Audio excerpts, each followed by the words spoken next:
El año 2025 que está por terminar trajo consigo grandes debates y decisiones claves a nivel nacional. Las reformas a la Caja del Seguro Social, los desafíos para activar la economía y las acciones para recuperar la confianza en la institucionalidad, podríamos señalarlos como los temas que acapararon la atención. Las protestas sociales, las investigaciones de actos de corrupción también fueron foco de atención. La fiscalización y la transparencia han sido puestos bajo la lupa, así como el rol que deben jugar los órganos del Estado para dar los balances que se requieren. Todos estos temas los analizamos hoy con nuestros invitados en este radar, el último de este año 2025.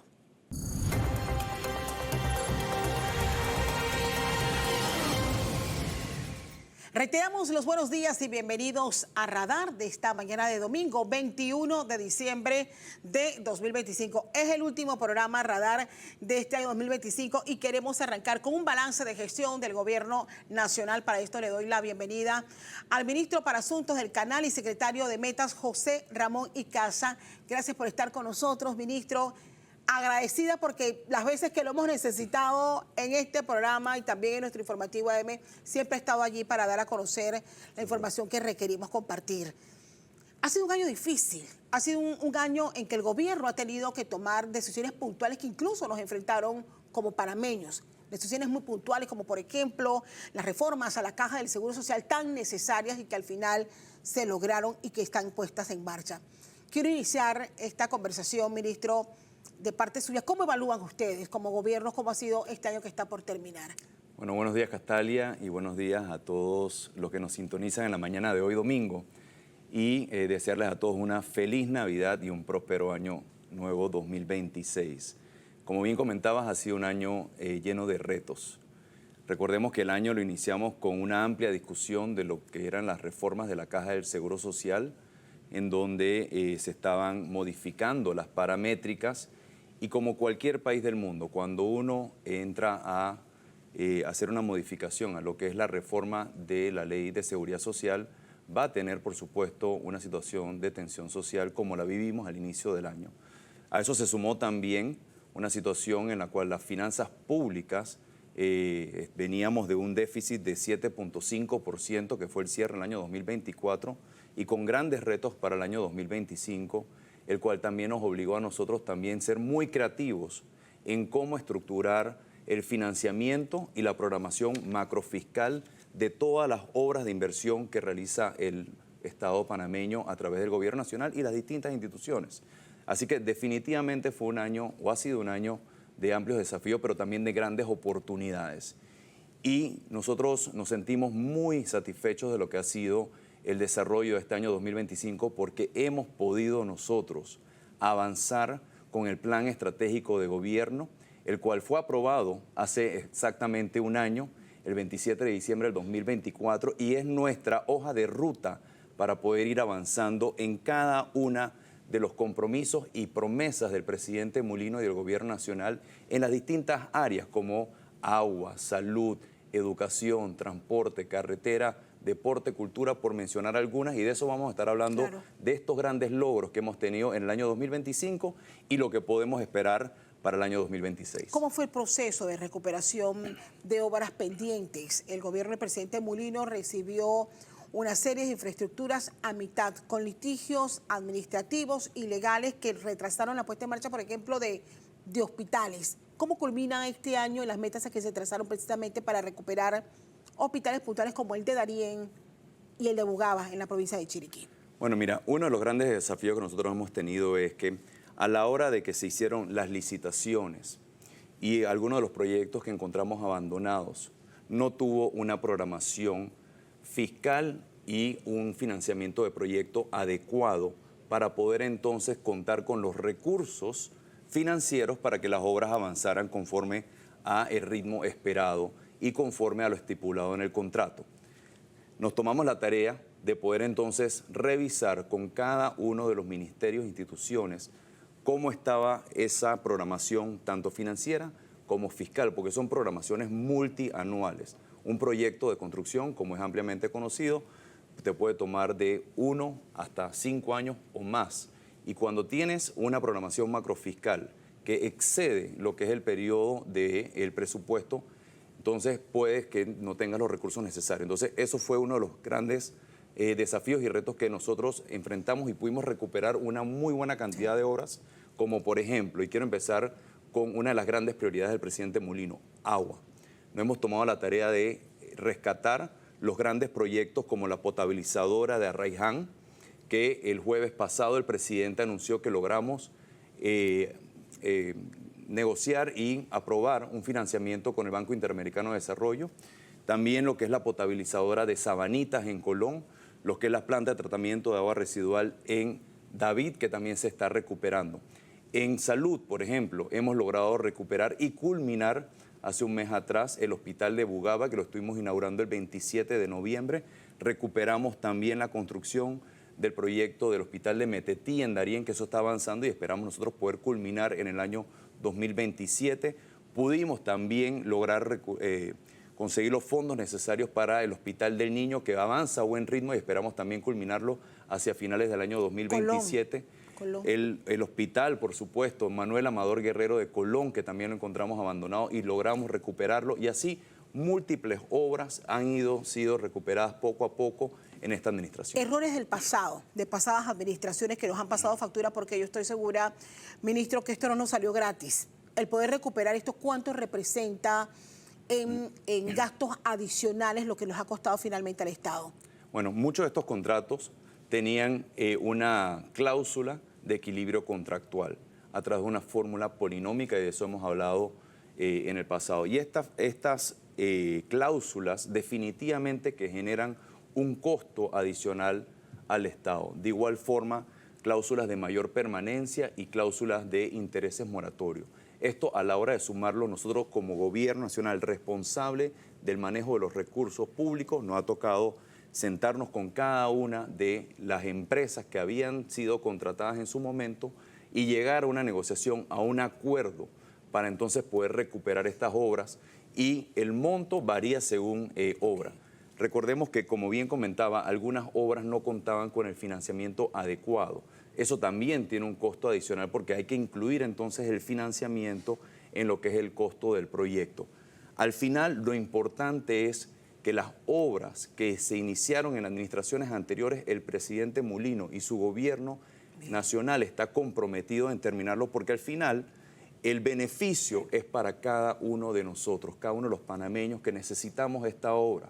No se trata solamente de cemento, bloques, sino se trata de personas que se ven beneficiadas con cada una de estas obras. Y no podemos nosotros hacia adelante volver a repetir esta situación donde se van dejando obras tiradas en el tiempo y no se le da la solución que tantos años ha esperado cada uno de los ciudadanos. ¿Cuál será la prioridad? ¿Cómo terminan ustedes en materia de agua? El problema del agua se evidenció no solamente con la crisis que se vivió en la región de Azuero, sino con las grandes dificultades que todavía siguen sufriendo en las periferias, en la ciudad de capital, que tienen a comunidades enteras sin agua potable. Usted inició el programa señalando que también ha sido prioridad para este año recuperar algunas potabilizadoras.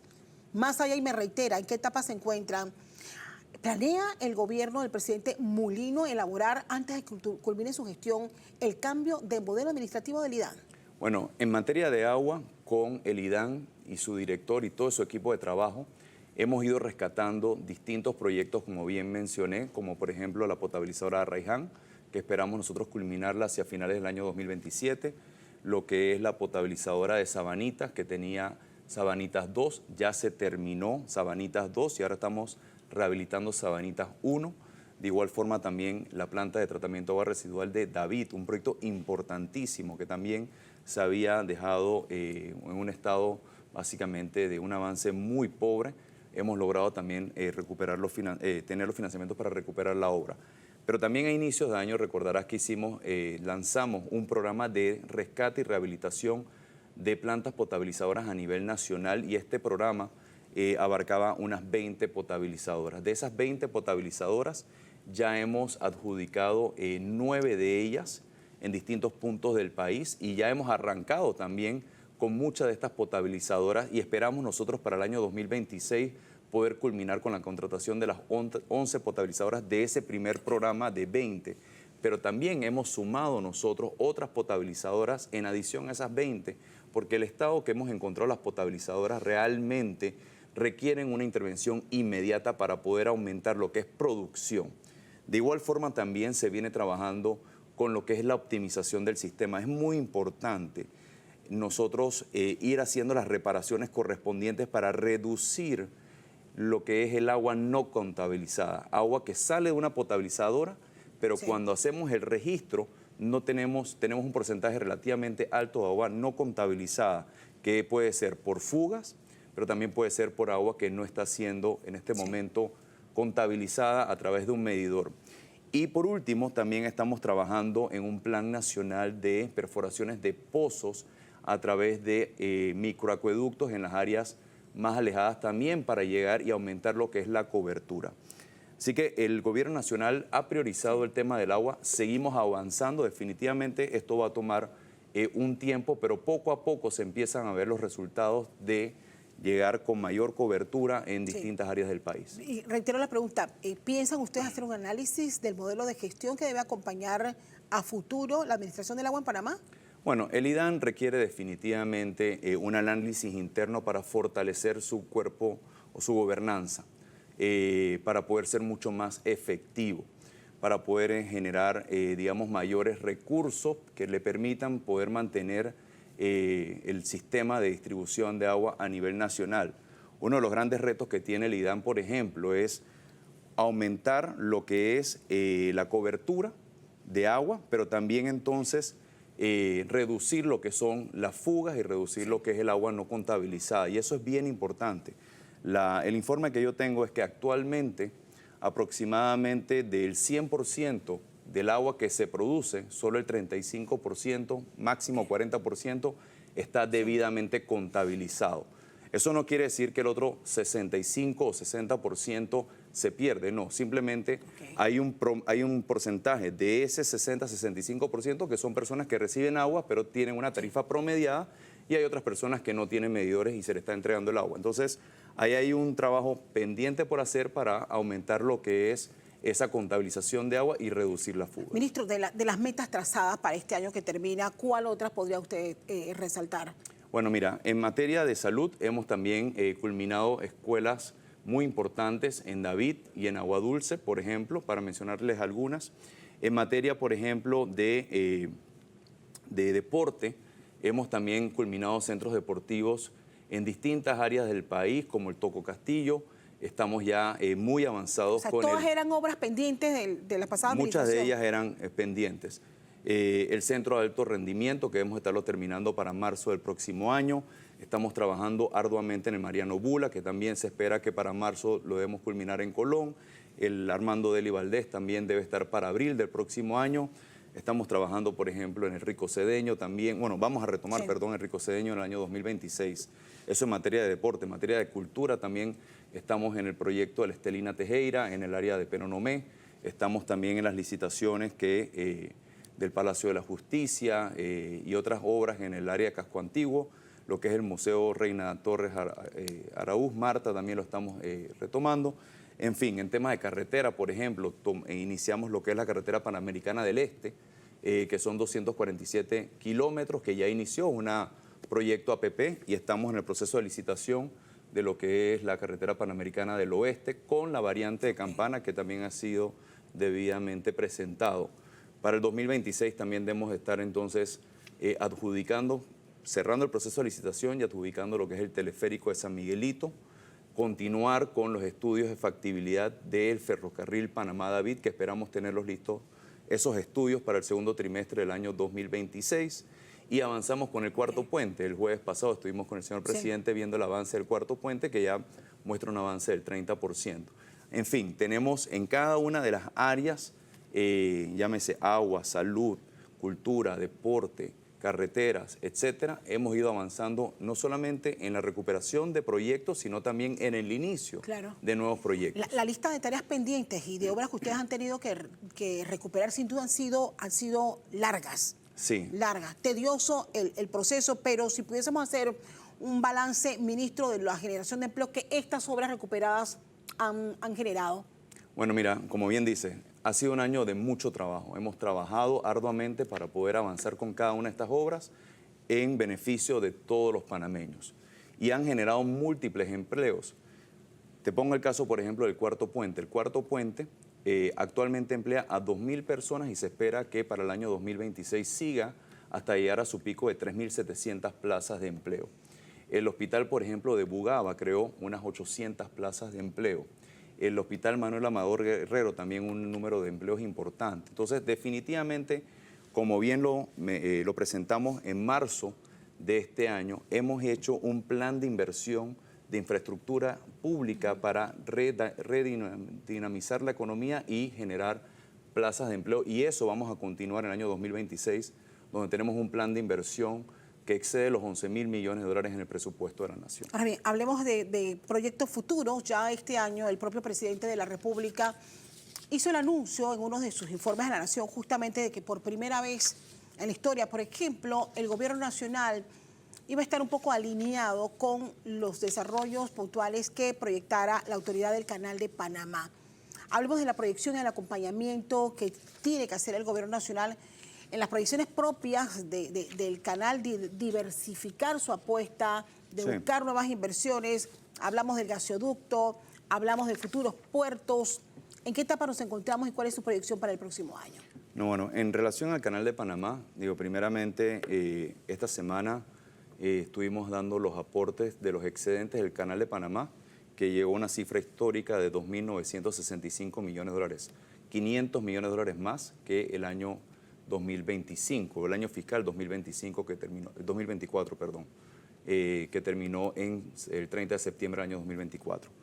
Nosotros hemos venido trabajando en la Autoridad del Canal de Panamá en lo que es el Plan Estratégico 2025-2035, donde tenemos 12 bloques estratégicos y 38 iniciativas, de las cuales puedo resaltar lo que son los proyectos estratégicos. Entre esos proyectos estratégicos, el más importante, lo que es la construcción del lago de Río Indio, el cual sigue avanzando en este momento con las plataformas participativas para iniciar para mantener esa comunicación con las comunidades e iniciar posteriormente lo que será el proceso de reasentamiento. Eso es un proyecto que nosotros esperamos poder iniciar lo que es construcción en el año 2027. De igual forma también lo que es la construcción de un corredor energético. El pasado 18 de septiembre nosotros tuvimos el acercamiento al mercado donde participaron múltiples empresas interesadas en el proyecto y hacia finales de octubre tuvimos las reuniones finales de noviembre tuvimos las reuniones uno a uno con los interesados y eso es un proyecto que nosotros esperamos iniciar lo que es la precalificación entre el primero y segundo trimestre del año 2026 para seguir entonces con la licitación hacia tercero y cuarto trimestre del año 2026 y un inicio de construcción también para el año 2027. En paralelo también estamos trabajando lo que es la licitación de la concesión de Corozal, del puerto de Corozal y el puerto de Telfers. Eso nosotros hicimos el acercamiento al mercado el 27 de octubre y las reuniones uno a uno con las empresas interesadas en la primera semana de diciembre. Vamos a estar entonces iniciando lo que es el proceso de precalificación en el primer trimestre del año 2026 para entonces en lo que es el segundo y tercer trimestre del año 2026 hacer la licitación de estas concesiones y poder arrancar casi que inmediatamente después. Y por último, tenemos lo que es la construcción de un corredor logístico o una autopista interoceánica en la Riviera Oeste del Canal de Panamá que conecte los 4 puentes que cruzan o que cruzarán cuando ya esté listo el cuarto puente sobre el Canal de Panamá del lado oeste del país, desde el Puente de las Américas hasta el Puente del Atlántico, lo cual va a aumentar esa conectividad de nuestros activos logísticos alrededor del Canal de Panamá. ¿Son grandes obras, ministro? ¿Para cuándo tienen ustedes proyectados o cómo esperan ustedes en esta etapa? ¿Cómo vislumbran la culminación de esos proyectos? Bueno, entre los 4 proyectos estimamos una inversión total de poco más de 8.000 millones de dólares y esperamos nosotros que estos proyectos durante el año 2026 hagamos los procesos, como bien comentaba, de precalificación y licitación de cada uno de estos proyectos para entonces en el año 2027 iniciar construcción. Y esperamos que estos proyectos generen, estamos hablando de decenas de miles de plazas de empleo de manera directa, pero a eso se suman plazas de empleo indirectas, inducidas y todas las oportunidades que genera estos proyectos. Recordemos que Panamá, cuando se abocó a la construcción del tercer juego de esclusas, allá en el año 2006, con el referéndum y los años siguientes, Panamá experimentó un crecimiento económico bastante acelerado y sostenido por casi una década gracias a esos proyectos de inversión. Entonces, nosotros estamos viendo con estos proyectos estratégicos que está realizando y va a realizar la Autoridad del Canal de Panamá, sumado con el portafolio de proyectos del Gobierno Nacional, nos sentimos muy positivos de que debemos estar entonces también iniciando otro ciclo económico de crecimiento y expansión por los próximos años. La entrega de estos 2.965 millones de dólares, los panameños, creo que por primera vez en mucho tiempo están más pendientes de los aportes del canal, pero siempre se hace el interrogante de qué se hace o cómo logramos que el panameño sienta la inversión de esos dividendos que entrega el canal. Sí, ¿no? Y este año o esta semana, el pasado miércoles, lo hicimos por primera vez en Colón. Y yo creo que eso manda un mensaje muy, muy poderoso, no solamente a la provincia de Colón, sino también a los canaleros, porque lo hicimos en un área donde tenemos nosotros una fuerza laboral canalera colonense muy comprometida, y creo que eso fue un mensaje muy bueno. Pero sobre tu pregunta, hay que recordar que los aportes del Canal de Panamá representan aproximadamente 25 centavos de cada dólar que ingresa al Tesoro Nacional. Entonces, cuando nosotros hablamos sobre dónde están los recursos del Canal de Panamá y los aportes, realmente están en todos lados. Están en los subsidios, están en las distintas obras que hemos hablado en la mañana de hoy, agua, hospital, carretera, salud, etcétera. Está en el funcionamiento del gobierno central y también en el funcionamiento de los gobiernos locales, que se también permea esos fondos. Entonces realmente están distribuidos, y la ley del presupuesto establece que el MEF tiene que indicar esos fondos del Canal de Panamá, cuáles son las obras que están impactando. Y por eso nosotros hace ya unos meses atrás presentamos un documento en donde se podía ver el histórico de estos aportes que ha tenido el Canal de Panamá en el país, que ya en 25 años superan la cifra de 31.000 millones de dólares, donde se han ido utilizando estos aportes. Ministro, importante también preguntarle, el presidente ha dicho en su última conferencia de prensa, en una semana donde el tema del conflicto de interés, de investigaciones de exfuncionarios, exdiputados que tuvieron contrataciones directas con el Estado en el pasado y que han llevado incluso al Ministerio Público a abrir investigaciones, nos abre la pregunta de qué estamos haciendo como país y como gobierno, en el caso de ustedes, para corregir los errores del pasado. Ha dicho el presidente que se prepara para llevar a la Asamblea Nacional una propuesta de reformas a nuestra ley de contrataciones públicas. Correcto. Ley de contrataciones públicas que ha sufrido un sinnúmero de variaciones, pero que sin embargo no terminan de satisfacer la necesidad de los panameños de ver cómo se utilizan de mejor forma sus recursos y cómo se acaba con actos de corrupción que en el pasado nos han causado ya tanto daño y despilfarro económico. Eso es correcto. Se ha venido trabajando a través de la DGCP, la Dirección General de Contrataciones Públicas, en un proyecto, un borrador de proyecto de ley para llevar al Consejo de Gabinete para su discusión y aprobación, y posteriormente a la Asamblea para reformar precisamente la Ley de Contrataciones Públicas, o la Ley 22. Uno de los grandes, vamos a decirle, retos que tiene esta modificación es cómo lograr las mejores condiciones para el Estado panameño a la hora de contratar los distintos productos o servicios que tiene por naturaleza que contratar el Gobierno Nacional o cualquier institución. Y hemos visto, por ejemplo, de que las licitaciones, muchas veces las licitaciones por mejor valor son altamente cuestionadas. Porque, y no quiero generalizar, pero sí se han dado situaciones donde el resultado o el informe de la Comisión Evaluadora ha sido objeto de, digamos, observaciones, posteriormente reclamaciones, que terminan entonces en el Tribunal de Administraciones de Contrataciones Públicas. Y esto lo que hace es alargar el proceso de inicio de una obra, y mientras tanto, todos nosotros, todos los panameños, todos los ciudadanos, esperando entonces que inicie una obra que ha sido anunciada por el Gobierno Nacional o un gobierno local o una institución.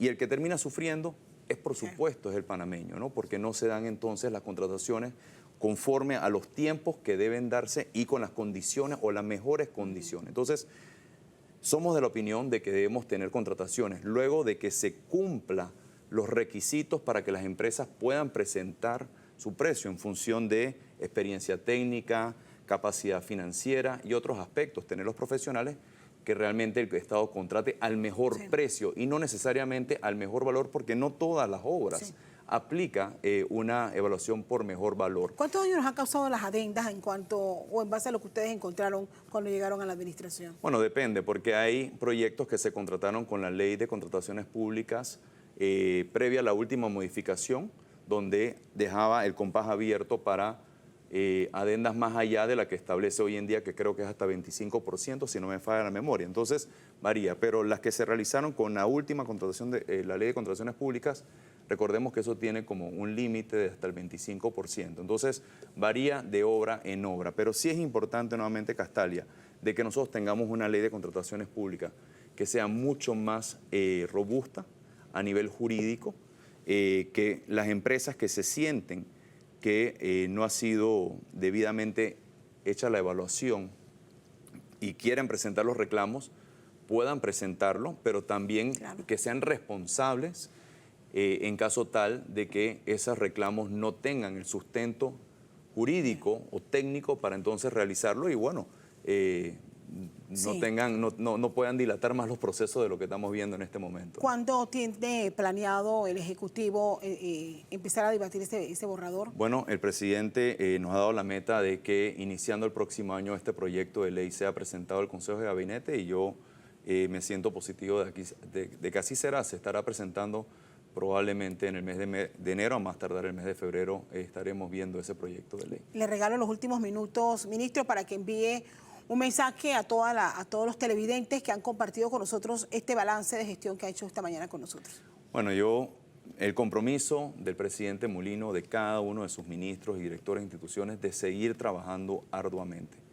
Creo que la población panameña ha visto un gobierno nacional que se encuentra en el campo, que se encuentra en las comunidades trabajando, recuperando obras y culminando obras. Y para el año 2026 vamos a seguir entregando todas estas obras que hemos venido nosotros iniciando o retomando, pero sobre todo el compromiso del presidente del Gobierno Nacional de seguir avanzando con ese compromiso y ese plan estratégico que aprobamos el año pasado y es lo que va al final marcar el éxito de esta gestión gubernamental y administrativa que estamos llevando todos. Ministro, le agradezco muchísimo estar con nosotros esta mañana haciendo este balance de gestión de este año 2025 que está por terminar. Agradecida, como siempre, y como dijimos al inicio de nuestro programa, las veces en que usted ha podido compartir con nosotros esos informes justos y necesarios, dárselos a conocer a la opinión pública.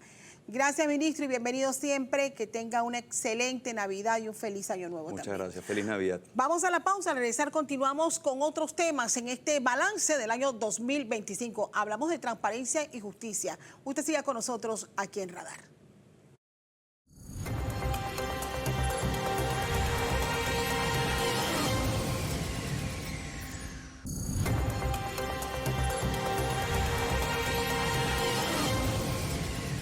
Continuamos con más de este radar en el último programa de este año 2025, haciendo un balance de todo lo que ha ocurrido en este año que está por terminar 2025.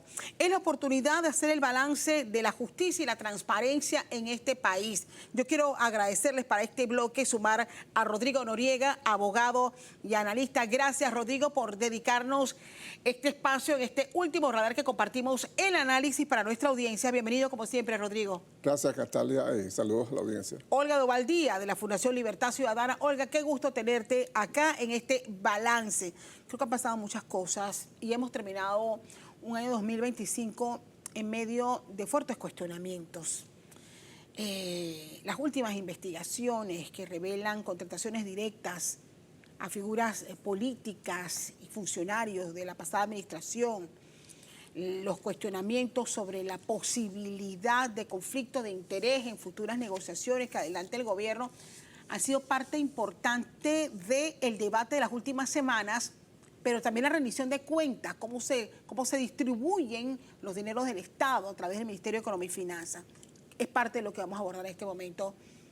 Brevemente, ¿cómo califican ustedes este año que está por terminar en materia de transparencia? Voy a empezar con la transparencia. Gracias, Catalina. La verdad que un placer estar acá. Y la próxima vez nos llamamos para lo de la camisa. Verde esperanza. Verde esperanza. Verde esperanza. Sí, ha sido un año complejo desde el punto de vista de la transparencia, en parte por la anomalía de lo que vivió el país los primeros 6 meses. Y también porque hemos visto avances y retrocesos formales en la transparencia. Algunos avances que podemos citar, o pudiéramos hablar de las plataformas en línea de Panamá en Obras, lo que adelanta la AIG también en temas de poder que todas las entidades públicas tengan la información que deben tener. Hay una plataforma donde se está publicando hoy día lo que es la transparencia proactiva de las entidades, es decir, lo que por la Ley 6 deben estar publicando. Pero también formalmente hemos visto retrocesos en el sistema de búsqueda de la Contraloría en cuanto a la publicación de la planilla histórica del Estado, Sí. en cuanto a la forma en que se pueden buscar los contratos refrendados. Ha cambiado al punto de que si tú no tienes el escafito, o sea, si ya tú no tienes la información, no la puedes ubicar. Y quizás la que es más, la que impacta más en la confianza ciudadana a los fondos públicos es un criterio de la DGCP que ha puesto como de naturaleza restringida quiénes son los verdaderos dueños de las empresas que contratan por arriba de $500,000. Se habla de una modificación a la Ley de Contrataciones Públicas, pero en ninguna parte he escuchado yo realmente que se acabe la larga lista de excepciones que tiene esa ley, que sigue permitiendo contrataciones directas, excepciones, no saber quiénes son los verdaderos contratistas, quiénes son los verdaderos dueños de los contratistas del Estado, que puedan prevenir los conflictos de intereses. Y en estos últimos meses, y especialmente este último mes, la noticia sobre cómo se volvieron a dar desembolsos dentro de lo que deberían ser los fondos de la descentralización, que tienen todo un proceso que no se cumple para desde afuera entender que quizás se ha repetido el fenómeno del dinero discrecional por favoritismo político, sin que las entidades involucradas realmente transparenten todo lo que se debe transparentar del proceso, de la requisición, del desembolso, si cumplieron o no cumplieron. Se han hecho accesos de información pública al respecto y todavía no está la información formal allá afuera. Rodrigo, desde tu punto de vista, ¿cómo ha sido este año en materia de transparencia? Mira, Castalia, a la lista bien precisa y quirúrgica de Olga, hay que agregar además que los tribunales le están dando la espalda a la transparencia. Las acciones de habeas data, el órgano judicial le está dando la razón al Ejecutivo en ocultar información. En vez de convertirse en un aliado, el órgano judicial está interpretando la ley de transparencia, interpretando el mandato constitucional y las convenciones internacionales de transparencia en una forma excesivamente restrictiva y está favoreciendo la opacidad del órgano ejecutivo. Le está dando un espaldarazo a la DGCP, le dio un espaldarazo al IFARU, le dio un espaldarazo a un montón de instituciones que para nada son transparentes y esa opacidad se está premiando. La pasarela, porque tenemos una pasarela de casos de alto perfil del gobierno pasado, es lo que usualmente ocurre cuando hay cambio de gobierno. Los 2 primeros años son eso. Son la pasarela de escándalos de fulano tenía, compró, hizo, deshizo, pero los cambios que esperamos dentro de este gobierno están totalmente ausentes. En vez de tener un contralor aliado de la transparencia, lo tenemos en la otra acera. Ahora bien, el hecho, por ejemplo, de qué mensaje se ha enviado al país, y quiero rescatar una cosa puntual que ambos han manifestado. El que aquí no se sepa, a pesar de los escándalos de corrupción que todavía están pendientes en la justicia, el que aquí no se sepa ahora, no se pueda tener derecho a conocer quiénes son los beneficiarios finales, o sea, quiénes son los verdaderos dueños de las empresas que contratan con el gobierno. O sea, eso no se puede cambiar. ¿Qué pasa? Si tengo entendido que incluso eso se ha demandado. Pero Mira, ¿hacia dónde debemos ir para poder cambiar? generalmente siempre la ley está un poco atrás de a donde se mueve la sociedad, ¿no? Primero ocurre el fenómeno, luego viene la ley. Pero aquí estamos viendo un fenómeno al revés. En realidad tenemos un retroceso porque llegó el momento que se entendía en el país, tanto en el sector público y en los tres poderes, y por supuesto la ciudadanía, pero sobre todo la empresa privada, que hablemos claros, quienes están más afectados con estas contrataciones es el resto de los que tratan de competir por conseguir los contratos del Estado. Entonces, que no me hablen de que se está realmente promoviendo la libre competencia cuando lo que vemos es lo contrario. Y pareciera que al imaginario colectivo del gobierno se le olvidó que el dinero público es público. Porque yo he oído criterios, por ejemplo, los criterios que adelanta la DGCP, lo oí también de parte de un grupo del sector privado, en la mesa de reformas electorales, por cierto, que ahí también hubo hablando de transparencia, no se logró un tema allí que es muy importante, es entender que no hay tal cosa como decir que los accionistas de un contratista del Estado es un secreto comercial. Eso no puede ser cuando se trata de un contrato público. La naturaleza misma del contrato público y de los dineros públicos es que tienen que ser transparentes. Y lo que se está adelantando son criterios que ya se sentían totalmente pasados, como por ejemplo los velos corporativos, o decir que la privacidad o el anonimato. O sea, eso no puede entrar en la mesa. Es un retroceso formal o al menos conceptual con cómo se deben manejar los fondos públicos. Y eso es lo que estamos viendo. Lo estamos viendo a nivel de ejecutivo, lo estamos viendo a nivel de quienes manejan las contrataciones públicas, quienes de alguna manera defienden que no se transparente.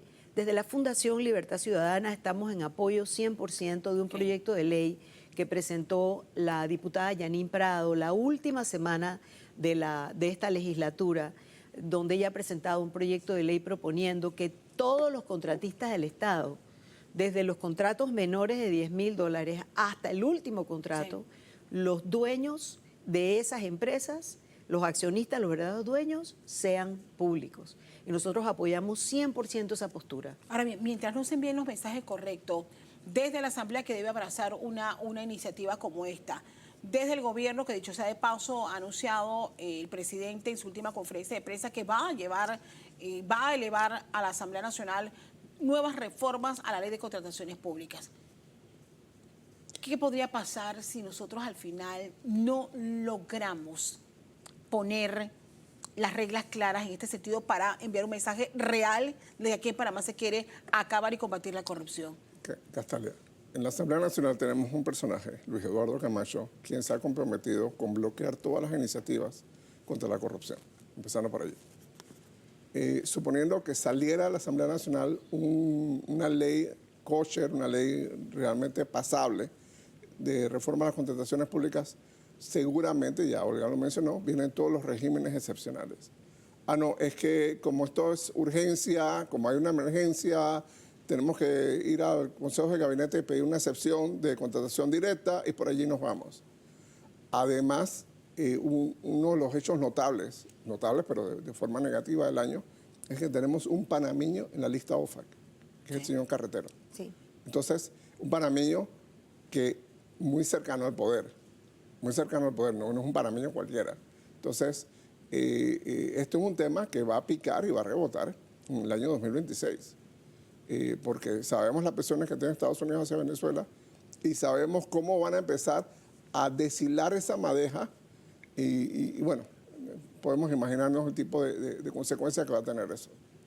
Yo creo que es importante mencionar también, Castalia, desde el punto de vista de la transparencia del uso de los fondos públicos, que en Panamá siempre estamos persiguiendo el acto de corrupción después que sucedió. Correcto. En una especie de simulación de la legalidad, de que, vamos a decir, un ejemplo clarísimo es el tema de el ejemplo, que es uno de muchos de lo que ha sucedido este año, el tema de la licitación del Ministerio de Seguridad de los uniformes.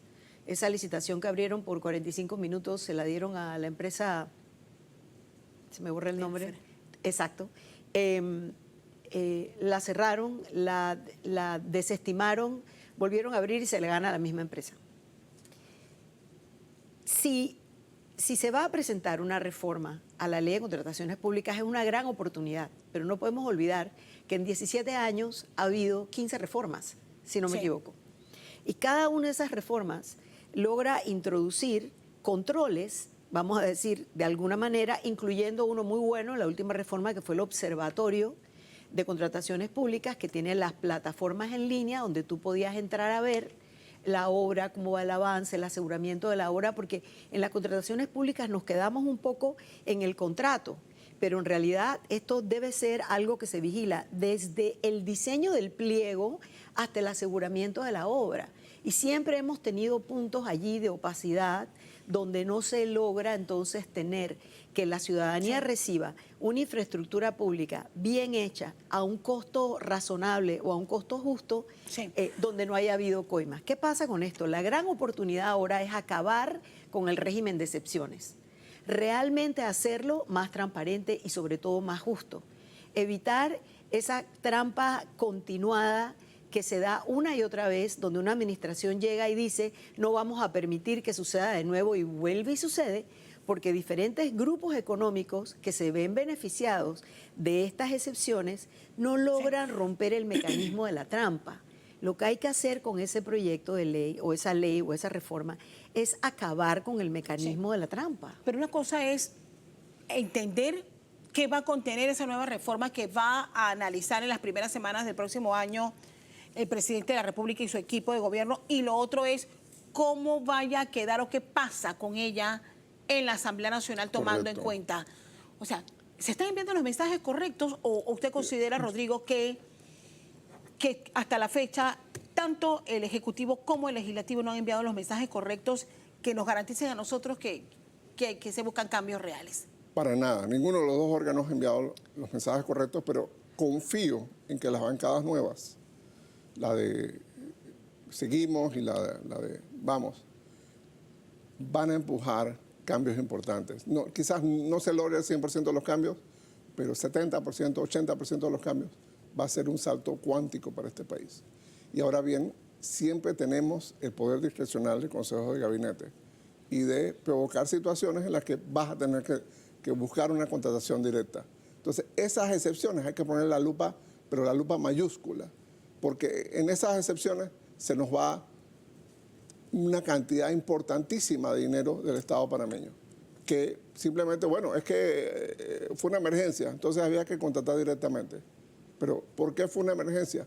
Porque no se hicieron, no se cubrieron las etapas apropiadas en el tiempo apropiado y se provocó una emergencia a última hora. Entonces, es lo que dice Olga, que nosotros estamos acostumbrados en Panamá a ver la reacción después que se comete el acto. Y cuando uno insiste tanto en la transparencia, siempre hay que volver a entender la transparencia como ese mecanismo que puede prevenir los actos de corrupción, puede prevenir los actos amañados, porque acuérdate que además aquí nosotros hemos visto en el pasado trampas que vienen desde el pliego. El pliego lo diseña la empresa que luego se lo gana. Entonces, para no hablar de las distintas modalidades que iban desde los sobreprecios hasta las equiparaciones que hemos visto en cada administración. Ayer el jueves, el presidente anunció para el 2026 el inicio de las megahoras. Así mismo lo dijo.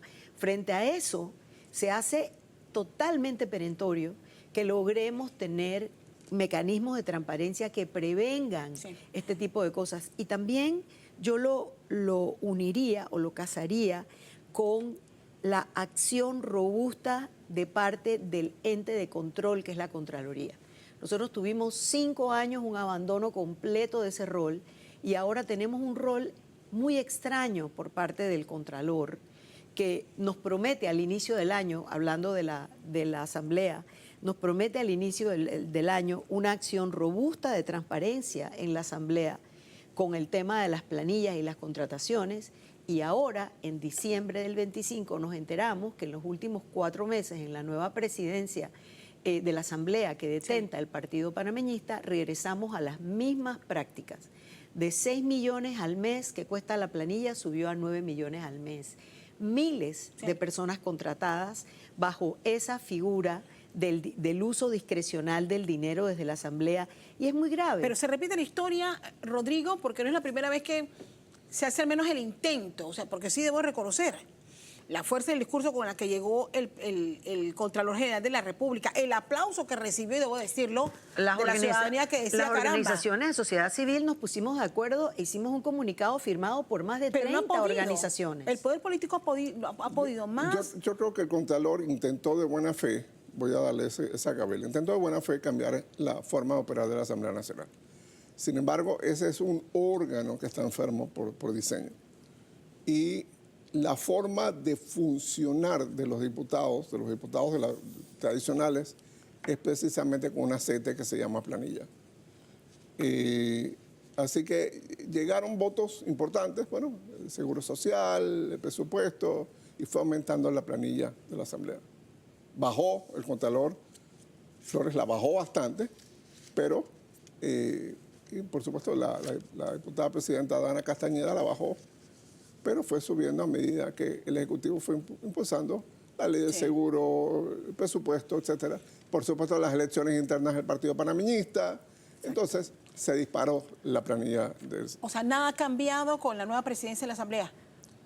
No, por el contrario, aumentó la planilla. El mecanismo clientelar con el que trabajan nuestros partidos políticos, que es uno de los problemas que se manifestó en la última elección, donde ya los partidos han dejado de representar al imaginario colectivo del votante panameño que quiere otras opciones. Pareciera que los partidos no aprendieron la lección que los votantes le dieron. En lugar de hacer un cambio, una transformación en la forma en que se maneja el partido, en cómo expresan sus ideas, cómo forman a su gente, pareciera que sigue el mismo mecanismo clientelar de crear puestos de empleo, generar miles de operadores políticos pagados desde la Asamblea. Y realmente eso es algo que es una suerte de cáncer en la propia democracia panameña. Y creo que habíamos comentado antes, y no lo comento ahora, que desde la Fundación Libertad Ciudadana hemos interpuesto una demanda de inconstitucionalidad a una ley que pasaron los diputados de mayoría PRD en la Asamblea justo antes de las elecciones. 2 semanas de las elecciones pasaron una ley de 2 artículos que baja de 5 años a 2 años la permanencia en la carrera administrativa del órgano legislativo y quita todo mérito para acceder al puesto o para ascensos. Eso va en contra del artículo 300 y el 302 de la Constitución, y hemos interpuesto una demanda de inconstitucionalidad que el procurador Gómez Rudy abonó con su opinión de que efectivamente es inconstitucional. Y ahí, ese es uno de las anclas en que se han amarrado para esta cantidad de puestos que, como dice Rodrigo, es un órgano que a lo interno ya viene arrastrando hace muchos años una enfermedad administrativa, digamos. Pero yo creo que es importante mirar desde afuera en el arco cómo se junta esto con la justicia, cómo se junta esto con las aspiraciones ciudadanas, cómo se junta esto con la sensación de que la democracia nos sirve. Porque lo que está pasando es que todos estos golpes que sirven a unos grupitos económicos o de partidos en realidad está haciendo un gran daño al país. ¿Y cómo consideran ustedes que lo ve la sociedad?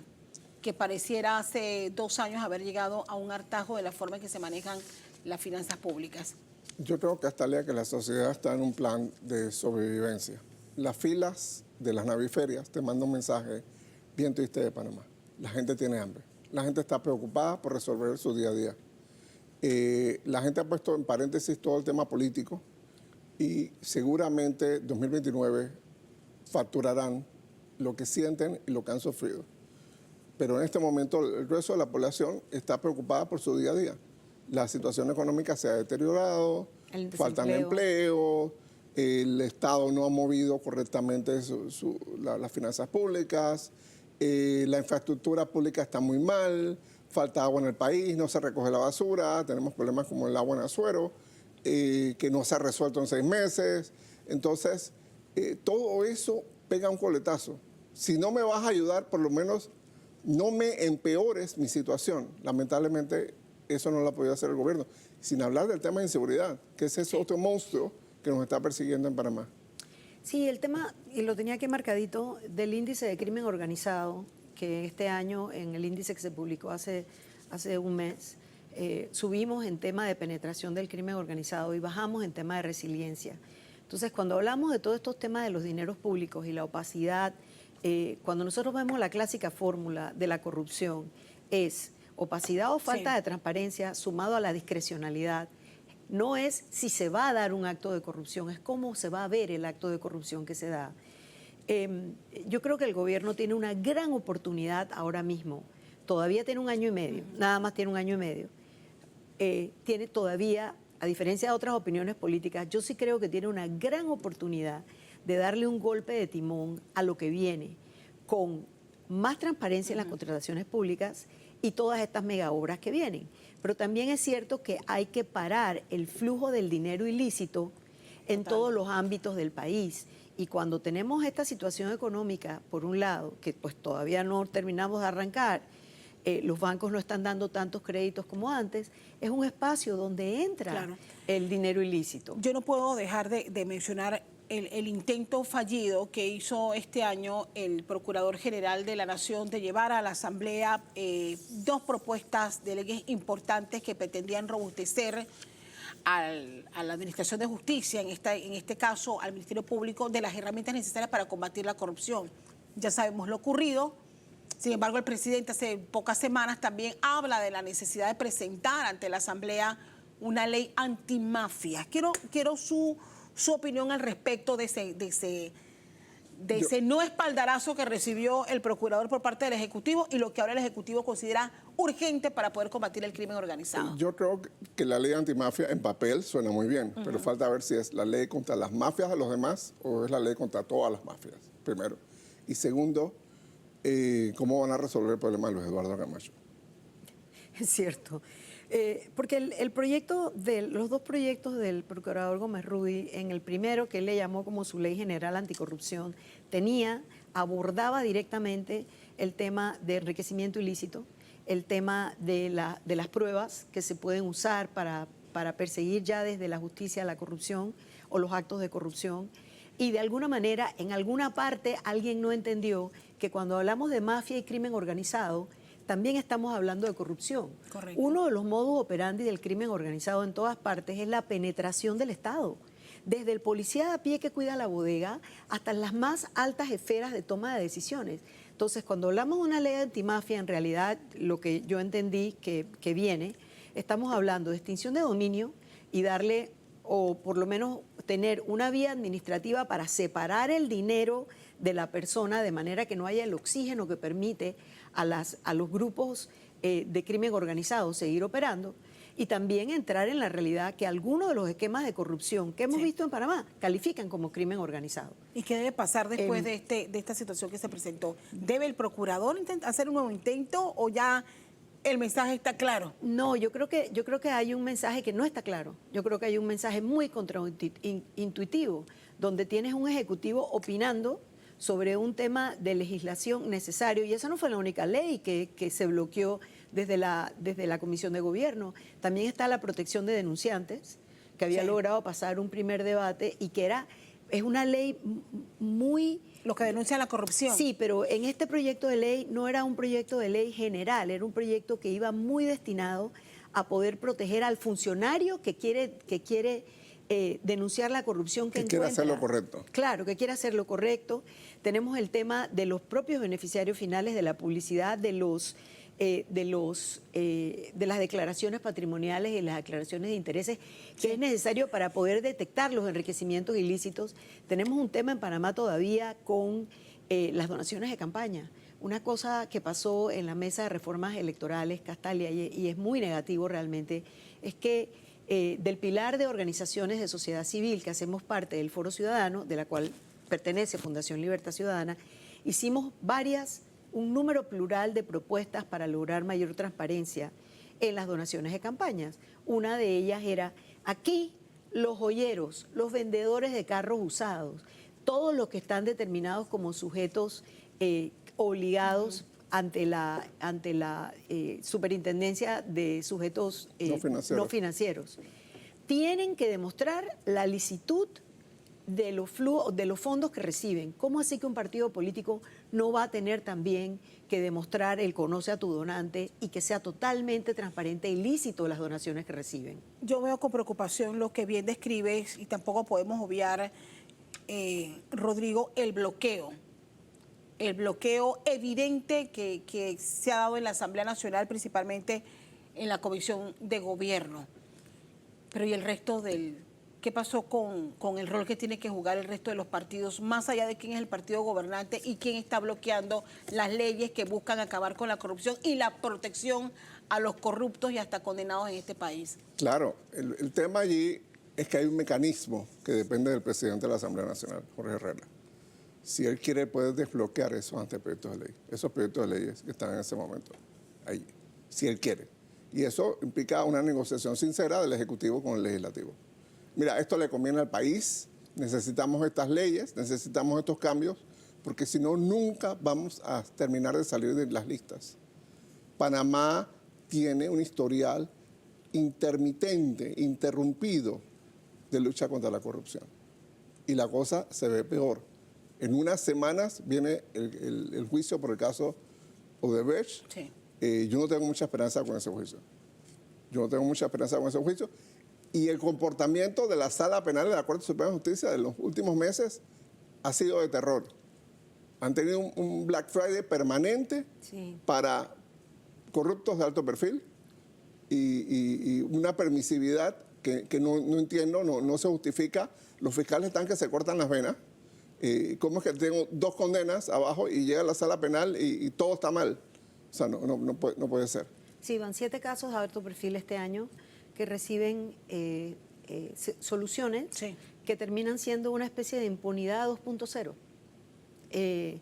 Porque ya sea que se conmuta la pena o se desestima el caso o se convierte en una multa ridícula con 10 multas, es una situación donde tenemos que mirar la justicia nuevamente y dentro de las cosas que sí son positivas, por ejemplo, la Dirección de Descentralización ha presentado 55 denuncias y casos de los manejos discrecionales del dinero de la descentralización, lo cual todavía hace más contraintuitivo lo que pasó con 10 millones de fondos que van entonces nuevamente, parecen haber sido girados en lo que, y mientras no haya total transparencia de esos datos, lo que va a haber es la percepción ciudadana de que volvimos a ver el mismo mecanismo. Claro. La caja 2. La caja 2. Mira, y lo que tú mencionas es muy importante porque volvemos a los mismos mecanismos. Y una de las cosas que hemos visto en la justicia este año también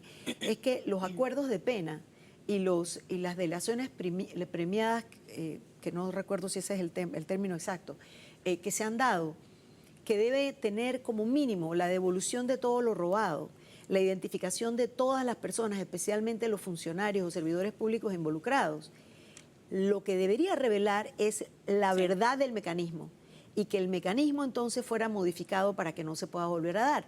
Pero eso no es lo que se está dando. Creo también que dentro de los fiscales del Ministerio Público estamos viendo una labor más robusta en ciertos aspectos. También veo que la justicia en estos meses también he visto la buena noticia de fiscales que entienden el derecho de la libertad de expresión y la libertad de prensa al haber desestimado las demandas de delitos contra el honor contra periodistas por parte de figuras políticas o por denuncias que eran ciertas. Y también hemos visto del otro lado recientemente una fiscal que establece una mordaza contra 2 periodistas para que no mencionen precisamente a la persona que luego sale en la lista Clinton, en la lista OFAC de los Estados Unidos. Entonces, tenemos como una cosa mixta. Hablando de justicia, Rodrigo y Olga, termina un periodo también para 2 magistrados de la Corte Suprema de Justicia que deben ser reemplazados. Ya fueron reemplazados. ¿Cómo? Ya fueron reemplazados. Ya fueron reemplazados. Ya están las 2 personas. La Corte Suprema de Justicia, su junta directiva, toma posesión. ¿Qué esperan ustedes de esa nueva junta directiva de la Corte Suprema de Justicia? María Eugenia López Arias va a ser reelecta.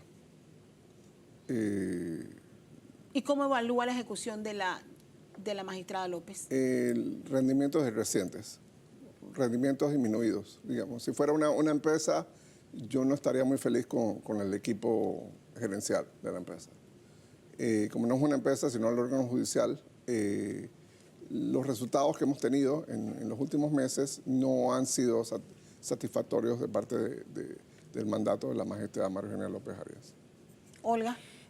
Yo lo evaluaría mixto. Nosotros desde la Fundación hicimos un estudio que está publicado en nuestro sitio web sobre la implementación de la carrera judicial, que definitivamente después de más de 10 años esperando que fuera implementada, es un avance que haya comenzado, pero al mismo tiempo creo que no podemos borrar del imaginario colectivo el tema de ese enorme sueldo aprobado a sí mismos a los 9 magistrados y aquellas jubilaciones privilegiadas especiales. ¿Por qué lo digo? Precisamente porque nuestro estudio demostró que el órgano judicial tiene una gran cantidad de funcionarios leales a la institución, que trabajan sobre tiempo, que trabajan a veces en espacios donde no hay, que utilizan su hora del almuerzo para seguir trabajando y están todos en una escala salarial, no todos, pero hay una escala salarial que necesita mejoría. Okay. Ella, por ejemplo, ha hecho algo que yo considero positivo. Ella ha cambiado la regla de cómo los operadores de justicia presentan sus declaraciones patrimoniales. Ahora tiene que ser anualmente. Okay. Durante todo el periodo del presidente de la Corte anterior, allí había gente que había presentado la declaración patrimonial cuando había entrado como juez municipal hacía 20 años y nunca más la había vuelto a presentar. Entonces, la implementación del Tribunal de Transparencia y Ética, de Integridad y Transparencia dentro de la Corte es positivo, pero yo creo que cuando vemos esos avances formales, vemos retrocesos en la práctica. Y nuevamente, todo el tema que tiene que ver con lo que es una nueva suerte de impunidad por vía judicial, deja mucho que desear. El tema de las habeas datas, el tema de la transparencia. El tema de los jueces de garantías, el tema de los jueces, que están interpretando arbitrariamente la ley penal. Sí. Que perdónenme la expresión, para el hijo de la cocinera es detención provisional, pero para el banquero es firma cada 15 días. Bien, quiero culminar este bloque con su mensaje a los ciudadanos, a los que nos ven todos los domingos y nos escuchan, sobre por qué el panameño tiene que valorar y entender la necesidad de que nosotros contemos con leyes robustas de transparencia y leyes anticorrupción. Empiezo contigo, Rodrigo. Bien. Y la semana que pasó, la Autoridad del Canal de Panamá le entregó al Estado panameño un cheque por regalías de 2.965 millones de dólares. ¿Por qué fue la Autoridad del Canal de Panamá capaz de hacer esto? Por dos razones. Porque hay una carrera administrativa de verdad profesional en la Autoridad del Canal de Panamá, y segundo, porque las contrataciones que hacen con todos sus proveedores, con todos los contratistas y subcontratistas que tienen, son transparentes. Y hay sanciones bien fuertes y hay denuncias penales en los tribunales por violar las normas de contratación de la Autoridad del Canal de Panamá. Entonces, por eso es que la Autoridad del Canal de Panamá es la institución más exitosa del país y pudo entregarle esas regalías a todos los panameños. Si tuviésemos más instituciones como la Autoridad del Canal de Panamá con esas reglas, tendríamos un mejor país. Olga. El dinero que se pierde a la corrupción anualmente no podemos calcularlo. Hay un cálculo que creo que viene de la CEPAL que habla de 1.000 a 2.000 millones de dólares. Todo ese dinero se requiere para que el Estado pueda brindar los servicios de salud, educación. No hemos hablado de educación, pero realmente casi todas estas discusiones terminamos hablando de educación. Sí. ¿Por qué? Porque necesitamos una ciudadanía que entienda los derechos, pero los deberes como ciudadano en una democracia participativa. Los marcos legales anticorrupción, los marcos legales pro transparencia son como el punto de partida, no de llegada. Son el punto de partida para una gestión que debería estar gobernada por la integridad en el servicio público. En una situación como la que tenemos en Panamá, una economía que está golpeada, donde el Estado es el mayor empleador, el Estado sigue siendo el que reparte más salarios, pero ese rol no necesariamente es el que le toca al Estado. Al Estado, en nuestro diseño constitucional, necesita ejercer un rol en la vida de las personas que la corrupción lo secuestra completamente. Lo que es el recurso que debería estar al servicio del bien común y de todos se convierte en un recurso para pequeños grupos o pequeños intereses económicos. Entonces, al ciudadano le debe interesar porque le afecta directamente. Creo que en el imaginario colectivo, cuando se habla de corrupción, está pensando, no sé, en la corrupción del puente que costó 1.000 millones, pero esa no es. Es en el hueco que no te tapan en la casa, es en la escuela que no te construyen, es en la cita médica que no consigues. Por eso nos debe importar y porque es parte de ser ciudadano el participar, el estar ahí.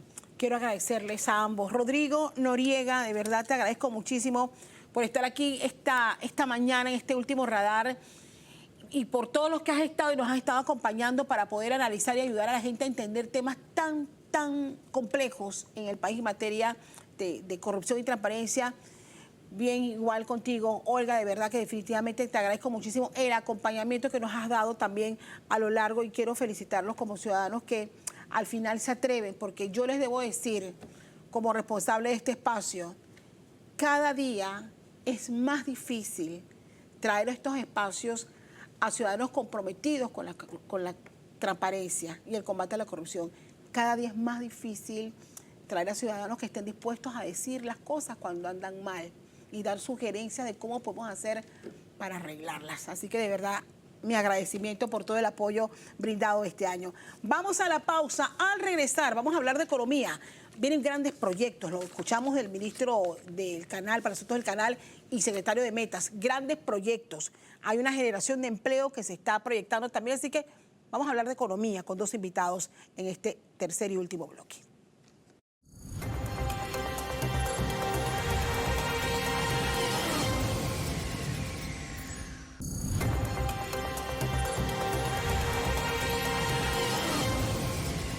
Estamos de regreso y gracias por seguir con Radar en este domingo 21 de diciembre, el último programa de este año 2025.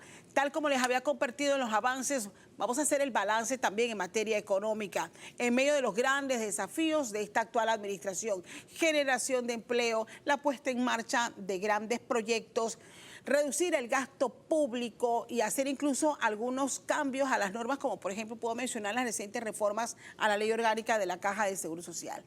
Nuestros invitados para este análisis, Ernesto Bazán, economista y consultor en materia económica. Ernesto, qué bueno que estés en Panamá y que hayas coincidido para participar en este último radar. Muchas gracias, Castalia, el gusto es mío. Y nos acompaña también el economista Horacio Estriví, asesor del Ministerio de Economía y Finanzas. Licenciado, le agradezco muchísimo también.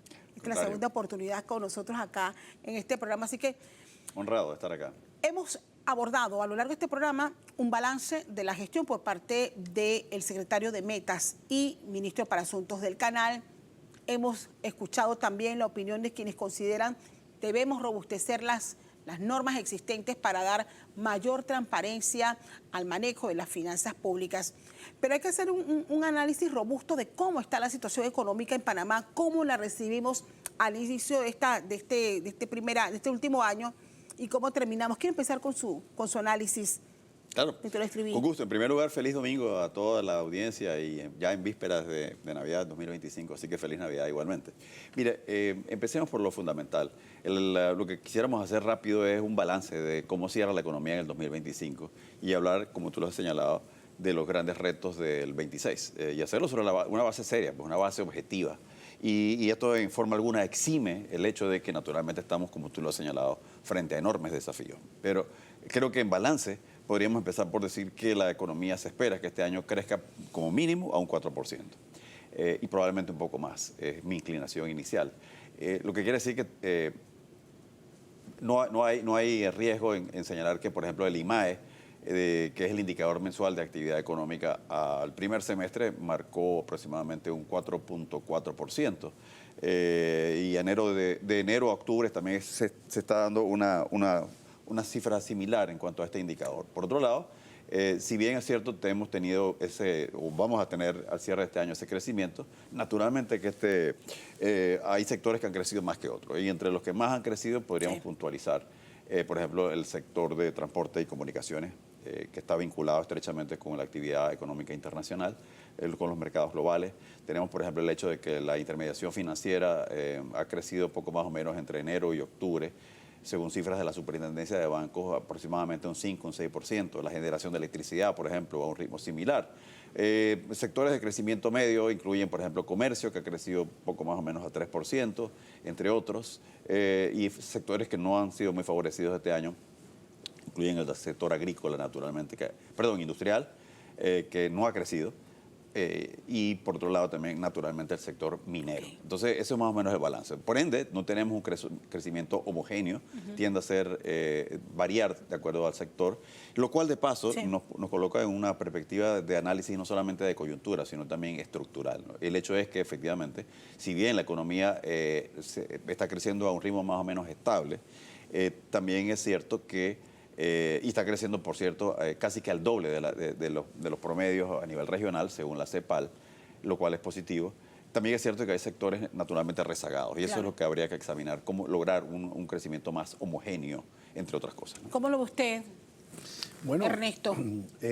Pues coincido con el colega Horacio Estriví acerca de aspectos que han sucedido en la economía panameña. Yo agregaría primero un elemento que ha sido positivo, y es el incremento en la recaudación del ITBMS durante los 3-4 meses recientes, a partir de la implementación de la lotería fiscal.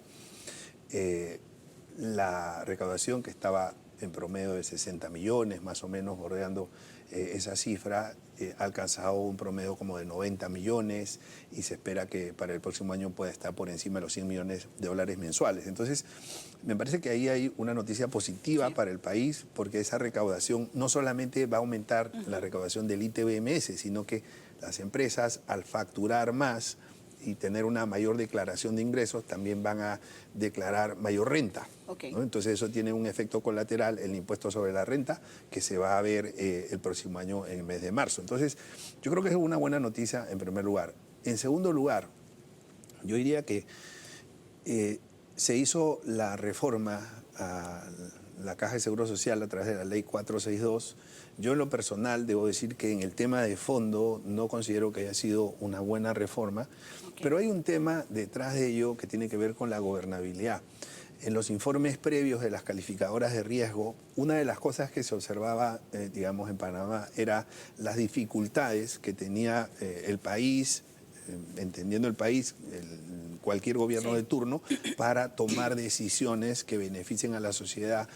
Y, digamos, en el caso de la ley 462, el gobierno actual, la administración Mulino, dio una evidencia de que tiene esa capacidad de diseñar leyes, implementar leyes, ponerlas en marcha, independientemente, ¿no? En lo personal, yo no estoy de acuerdo con los temas de fondo de la ley, pero independientemente de eso, en el tema de gobernabilidad y de poder, digamos, tomar decisiones, que era algo que se le criticaba a la administración anterior, yo creo que ese es un punto eliminado de las observaciones que nos ponían las calificadoras de riesgo.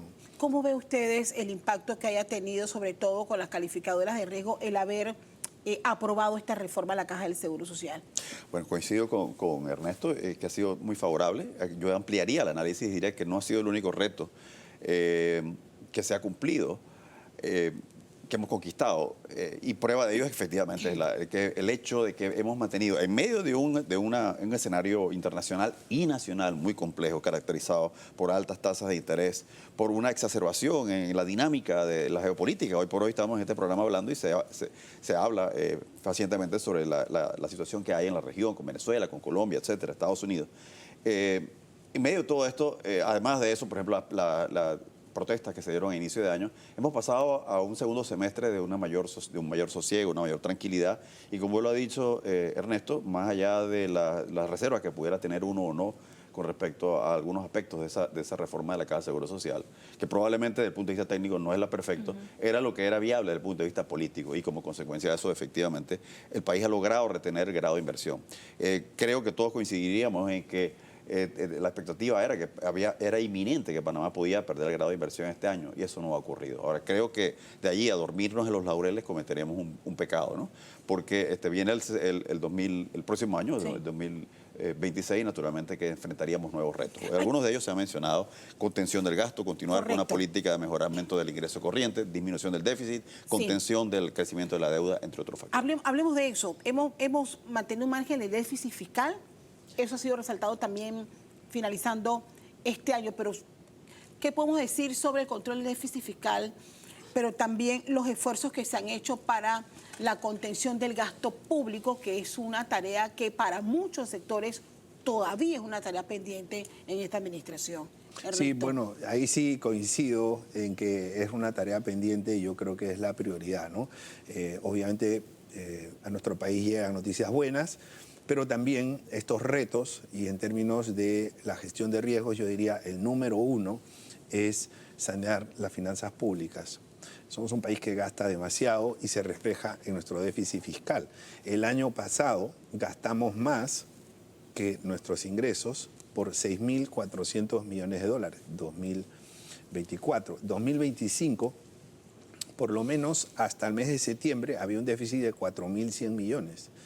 Ahora, eso podría quedar, digamos, no tan grave como el año pasado por dos razones. Sí. Primero, los aportes del Canal de Panamá han aumentado, pero también se está difiriendo gastos del último trimestre del 2025 para el 2026. Entonces eso, digamos, en las cifras, digamos, en los números, va a tener un efecto positivo, pero el próximo año los retos, o sea, en el 2026 vamos a tener retos grandes. Sí. Es decir, lo que quiero manifestar es que no se está reduciendo los gastos, se está posponiendo los gastos, Ok. porque esas facturas a los proveedores sí o sí se va a tener que pagar el próximo año. Somos un país que cumple y que paga Claro. sus obligaciones. Entonces, creo que tenemos grandes retos. ¿Por qué?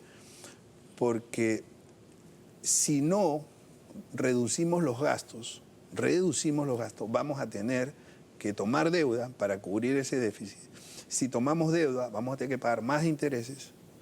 Eso perjudica tremendamente al panameño porque en el próximo año, 2026, vamos a pagar más o menos 3.900 millones de dólares de intereses.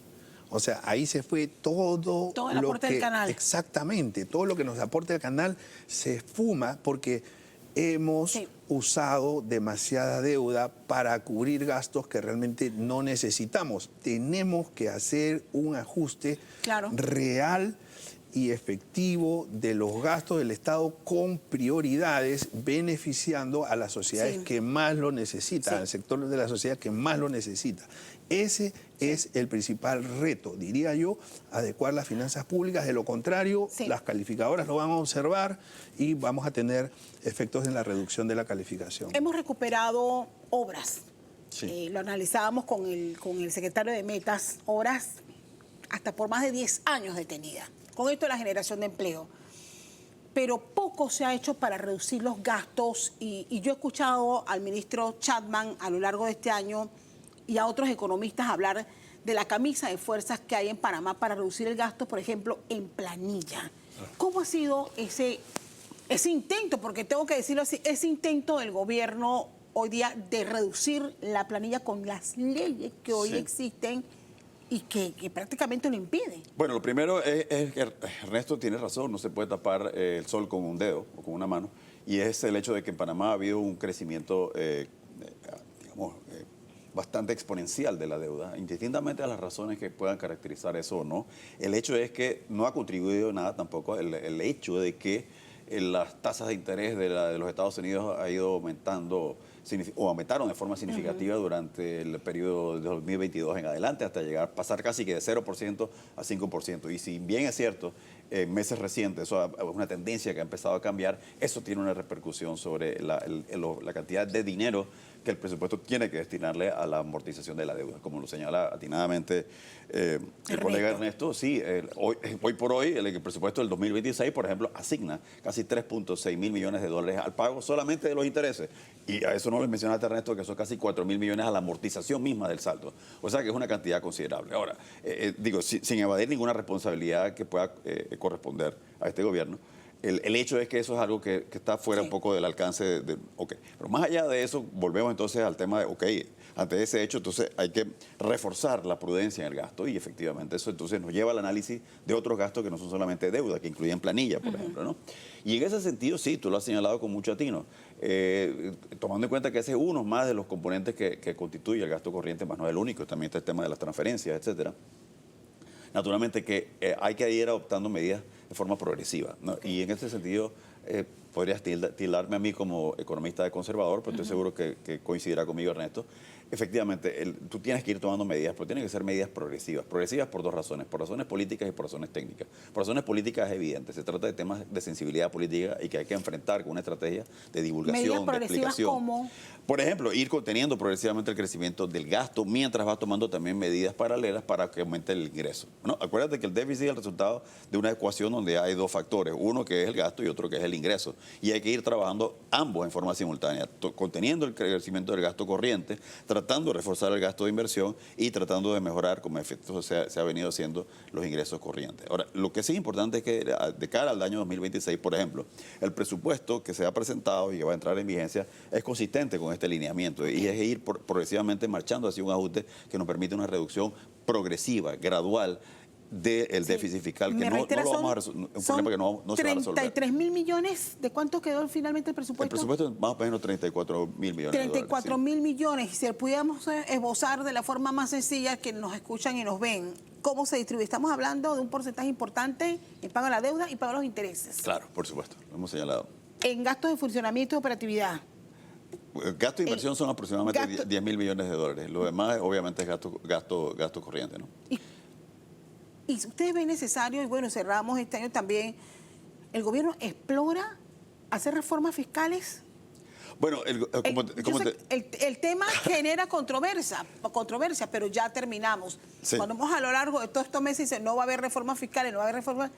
Se está analizando una medida que no impacta directamente al panameño, sí, pero sí explora una forma de obtener mayores ingresos. Bueno, efectivamente, mira... ¿Qué es lo que están analizando ustedes? Lo primero es entrar a conceptualizar, porque me han hecho la pregunta varias veces a lo largo de esta semana. Bueno, ¿viene una reforma fiscal o no? Y la respuesta depende de qué tú defines como reforma fiscal, ¿no? ¿Es reforma o no es reforma? Lo que hay, yo creo que yo lo clasificaría, y esto es mi opinión, mi apreciación personal, dentro de más bien de medidas de ajuste, que incluyen, entre otras cosas, objetivos tales como, efectivamente, reducir la evasión, entre otras cosas, pero en el caso específico probablemente que te estás refiriendo es a una propuesta que está circulando por el Ministerio de Economía y Finanzas. Se refiere más que una reforma fiscal, es un ajuste en un aspecto del sistema tributario que es el que tiene que ver con la aplicación de lo que se llama criterios de sustancia económica a las empresas multinacionales y que básicamente lo que busca es, en alguna medida, que Panamá cumpla con estándares similares a lo que se han adoptado en otros países de la región, Costa Rica, etcétera, que básicamente es evitar la doble tributación y que las empresas utilicen a Panamá como una especie de paraíso fiscal para evadir el impuesto que les corresponde en otro lado. Ahora, más allá de eso, y quiero luego pasarle la palabra, aquí no hay solamente una discusión de por qué Panamá lo hace, porque eso es lo que se nos está pidiendo afuera.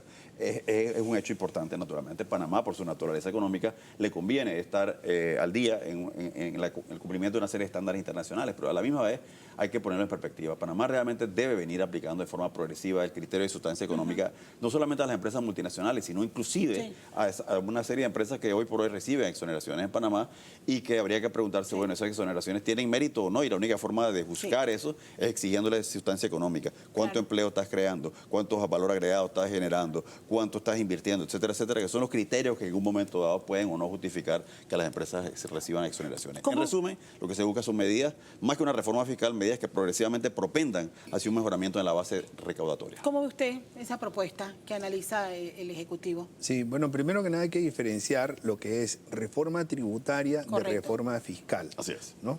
Porque muchas veces hablamos de reforma fiscal y la gente está pensando que le van a subir los impuestos. Total. Reforma tributaria es que se crean nuevos impuestos o se aumenta la tasa de los impuestos que ya existen. Y eso no está Eso es contemplado. reforma tributaria. Y eso, el gobierno está lo ha dicho contemplado. muchas veces que eso, bueno, me parece muy bien. ¿Por qué? Porque hay otras cosas que sí se pueden hacer bajo una perspectiva amplia de reforma fiscal. Primero, reducir gastos, ¿no? Sí. Y si discrepo con mi colega en que eso tiene que ser gradual, pues no, yo creo que eso tiene que ser radical, porque la situación del país está entrando en una etapa en donde el nivel de gravedad es preocupante y puede aumentar exponencialmente. Estamos pagando intereses de intereses, entonces creo que eso hay que cortarlo de una manera radical. Reducir gastos. Segundo, eliminar exoneraciones innecesarias e inconvenientes para la economía. Tercero, mejorar la recaudación. Desafortunadamente, la DGI no es una entidad autónoma y tiene muchas camisas de fuerza para poder ejercer su labor de recaudación. El MEF tiene 2 viceministerios, de Economía y de Finanzas. El Viceministerio de Finanzas tiene 9 direcciones. Una de esas 9 direcciones es la DGI.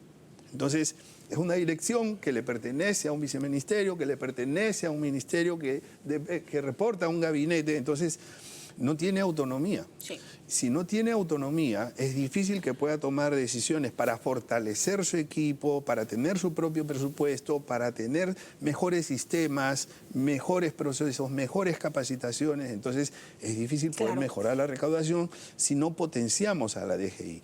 También el reenfoque de los subsidios, porque hay subsidios que tienen muchos años que no se han evaluado acerca de su efectividad, y yo creo que ahí también hay otra tela por cortar.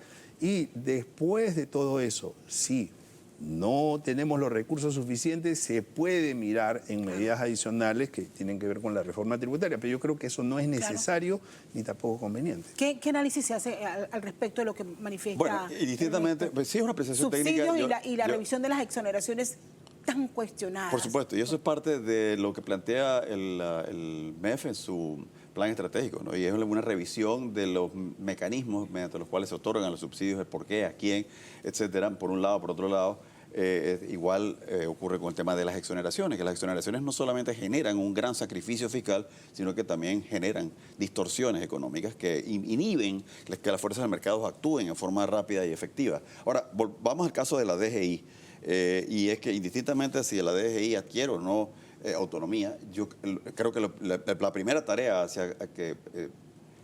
de la DGI es que adquiera la capacitación, que adquiera la capacidad institucional que requiere equipos, entrenamiento, etcétera, etcétera.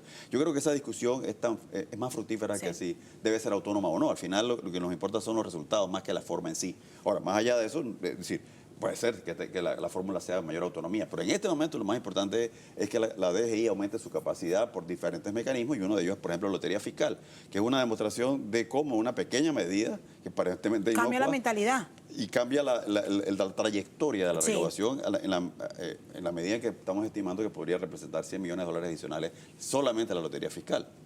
Eso por un lado. Por otro lado, bueno, sobre el tema de la progresividad o no, son enfoques técnicos que en realidad no vamos a lograr digamos, resolver esa discusión en la mesa, pero al final sí, tomen en cuenta que todas estas medidas se toman en un contexto político, ¿no? Y requieren consenso, pues, al final estamos en una democracia que exige ese aspecto, ¿no? Ahora bien, proyectos importantes. El gobierno apuesta a la generación de empleos como una medida importante para el próximo año 2026. Ya lo hablábamos con el ministro para Asuntos del Canal.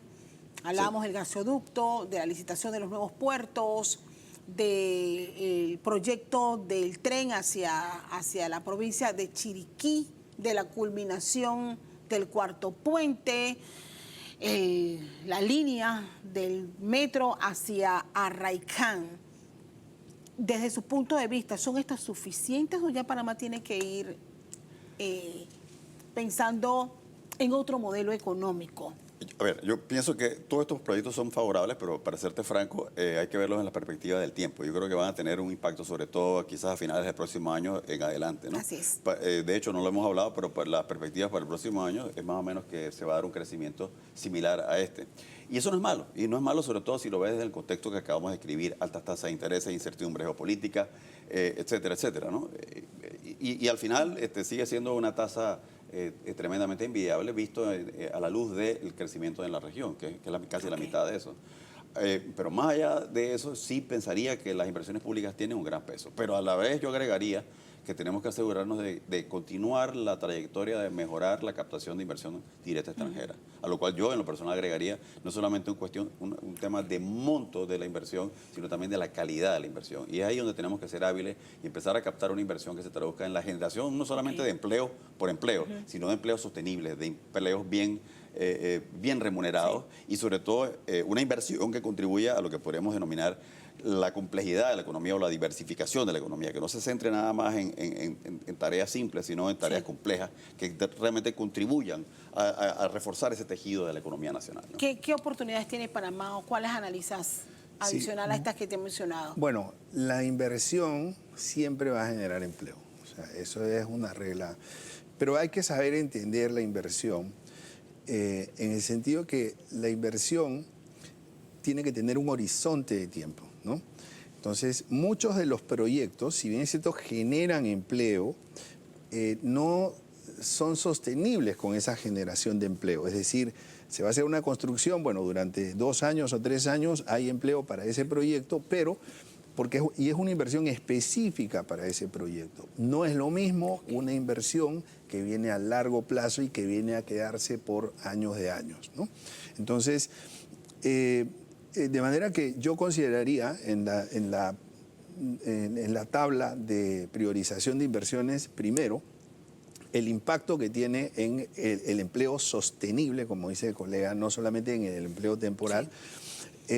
Segundo, la necesidad social que tenemos. O sea, no todos los proyectos tienen, cubren la misma necesidad para la población.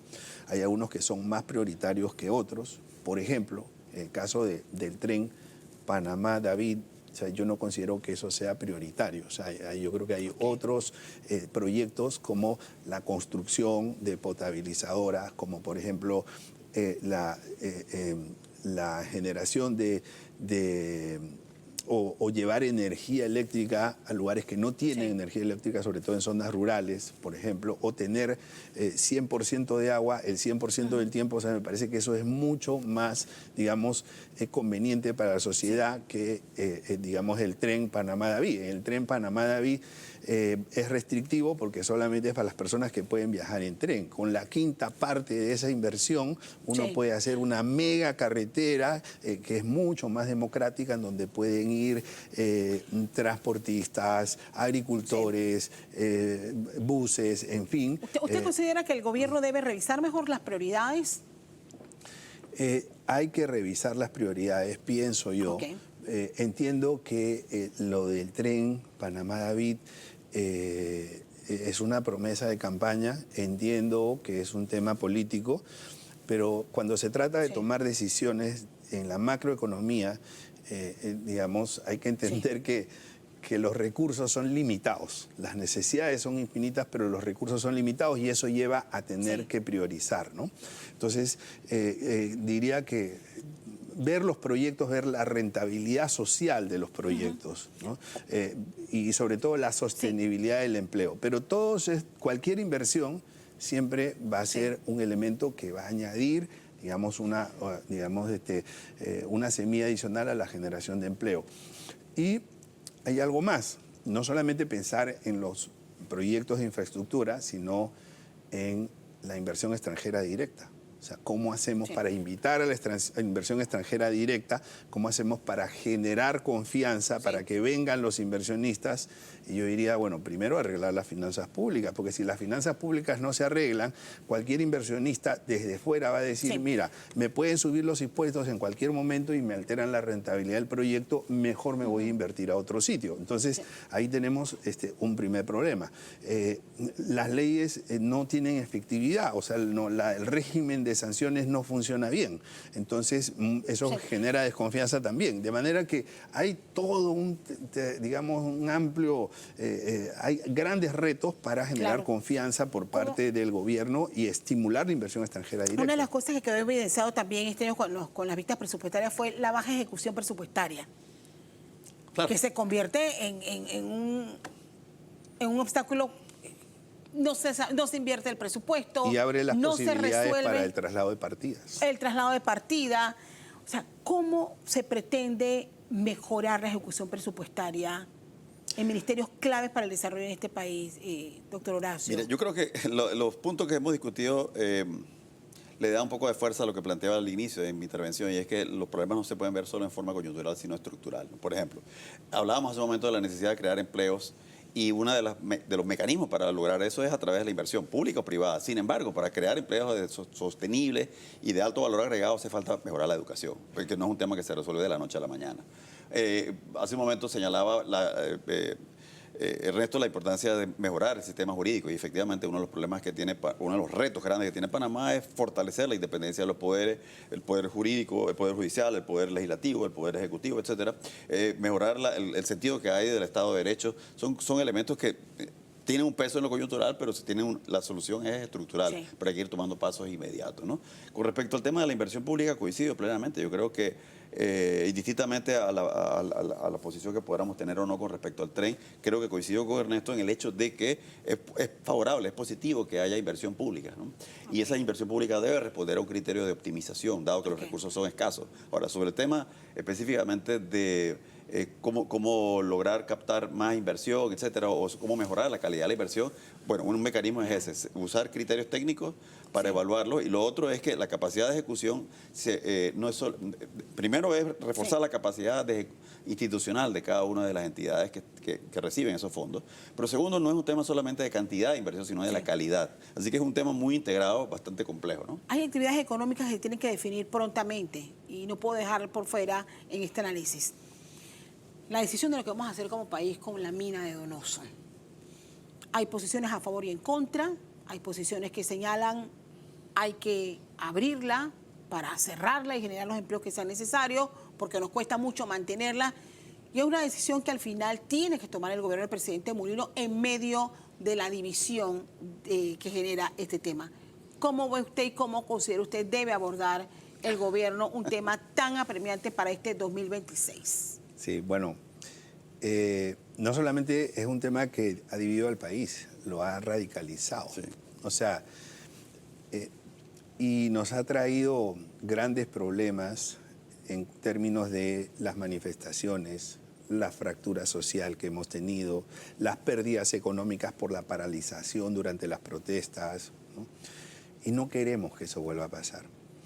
Pero tenemos dos grupos que son relativamente radicales. No considero que estoy en ninguno de los dos grupos, o sea, no me considero pro-mina ni anti-mina, ¿no? Pero voy a dar mi opinión. Yo creo que Panamá está entre la espada y la pared. ¿Por qué? Porque si se reabre la mina, vamos a volver a tener las manifestaciones sociales, los conflictos políticos, y eso ya sabemos qué consecuencias tiene. Y esta vez puede ser hasta más grave. Si no se reabre la mina, tenemos en los tribunales internacionales una contingencia por tal vez $10.000 millones o quizás más. Entonces, Panamá está entre la espada y la pared. ¿Cómo resolvemos eso en términos de un conflicto social tan agudo y tan polarizado? Mi opinión es que eso se tiene que resolver en las ánforas, que eso se tiene que resolver democráticamente, primero, preguntándole a la sociedad, preguntándole a los votantes, preguntándole a los panameños qué es lo que la sociedad quiere.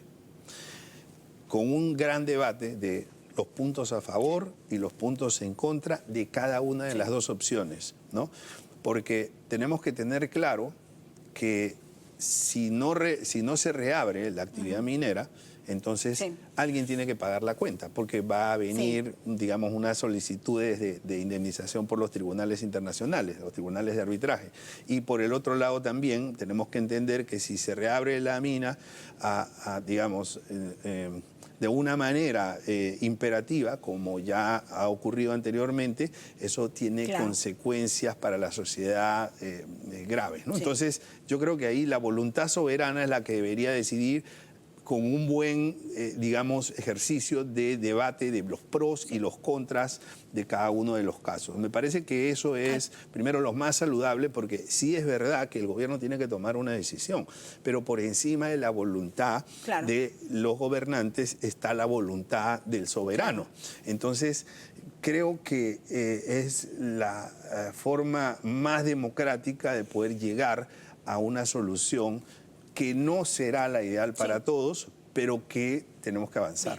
¿Usted cómo lo ve? ¿Cómo, Bueno, cómo lo primero, analizan desde el gobierno? Tengo la propensidad de ver las cosas, en primer lugar, de forma muy filosófica y luego en forma práctica. Filosóficamente, yo creo que debemos aprender la lección de los errores que se cometieron con respecto a la mina y lo que no debe volver a ocurrir más nunca. Fue la forma. La forma. Uno, dos, la forma como se trató de pasar una legislación apresuradamente, la forma luego como la población reaccionó abruptamente, con razón o sin ella, de un cierre total, etcétera, ¿no?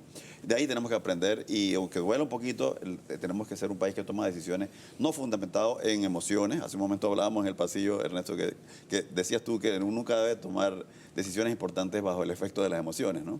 Y ese es el caso aquí. Y una forma lo otro es que la experiencia nos indica con absoluto pragmatismo que una cosa era, más allá de las imperfecciones del contrato de la mina, los aportes que daba la mina a la economía antes y los que dejó de dar ahora. Yo creo que esta evidencia probablemente puede haber cambiado la opinión de alguna gente, ¿no? Que tiene una posición un poquito más neutral. Lo otro es que coincido plenamente que la discusión debe ser rica desde el punto de vista técnico, debe ser muy sosegada, muy fría y en plantearse las siguientes preguntas. ¿Cuáles son los beneficios? ¿Cuáles son los costos? ¿Cómo podemos aumentar los beneficios? ¿Cómo podemos reducir los costos? Y sobre esa base tomar las decisiones que sean del caso. Creo que esa es la línea en la que viene el gobierno, que en este momento está concluyendo una auditoría para hacer una evaluación de cuál es la situación real de la mina y cuáles serían los pasos a seguir. Tal vez se nos han quedado en el tintero algunos aspectos importantes en materia económica para sumar, por ejemplo, qué beneficios podemos tener, algo cortito, del ingreso a Mercosur. Mercosur, bueno, hay que hacer la misma línea de lo que dice Horacio, un costo-beneficio. ¿Por qué? Porque si entramos a Mercosur como full miembros, tenemos que liberar los aranceles, ¿no? Y entonces el sector ganadero va a sufrir porque los países que integran el Mercosur son fuertes, son mucho más competitivos porque tienen un volumen y han desarrollado, digamos, un volumen de negocio y una eficiencia que nosotros no tenemos. ¿Okay? Ganadería y agricultura vamos a sufrir ahí. ¿Okay? Tal vez en algunos elementos o algunos sectores que se comercian internacionalmente dentro del Mercosur podemos acceder a digamos, precios libres de aranceles, pero hay que hacer el costo-beneficio de entrar o no entrar como full miembros al Mercosur. Cierro con su reflexión. Panamá, por su posición geográfica, por la naturaleza de su economía, es una economía que debe estar abierta al comercio con el mundo entero y hacerlo por vía unilateral o bilateral o dentro del marco de foros regionales o multirregionales. Creo que esa sería la fórmula. Ahora bien, yo hago la siguiente salvedad. Ese es un paso en la dirección correcta, pero requiere un complemento y es reforzar la capacidad productiva del país y es reforzar la capacidad de mejorar nuestra oferta exportable. Y eso requiere pasar por todas las cosas que hemos discutido, desde mantener la estabilidad macroeconómica, a mejorar la productividad, la eficiencia, mejorar la inversión, el rendimiento de la inversión, crear caminos de penetración, facilitar la transformación del sector productivo. Bien, les agradezco el análisis. Voy a hacer algo distinto en esta oportunidad. Siempre tenemos la caricatura al final del programa. Voy a adelantarlas porque yo decía, yo siempre la hago solita y eso no tiene gracia que yo esté sola haciendo la caricatura. Voy a compartir la caricatura porque Hilde hoy se ha inspirado en este tema análisis. Las conclusiones de cómo termina este año 2025, las proyecciones económicas que hay y nos ha hecho una caricatura, tengo entendido de producción, que es una caricatura animada. Así que vamos de inmediato con la inspiración de Hilde para esta mañana, el último programa de Radar de este año 2025. ¿Esa gráfica qué representa? ¿La economía? ¿Los empleos? ¿La educación? No, son mis viajes.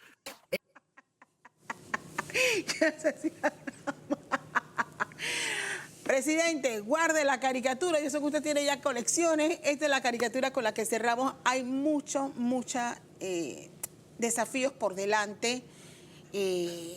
hay varias proyecciones, creo que tenemos grandes oportunidades, todavía es lo que podemos concluir de esta mesa y al final yo creo que con leyes robustas que nos permitan ir poco a poco acabando con esas desigualdades que a veces nos contrastan. Que se cumplan. Con esos porcentajes, esas proyecciones de crecimiento versus la realidad que viven también miles de panameños. Agradecida, Ernesto.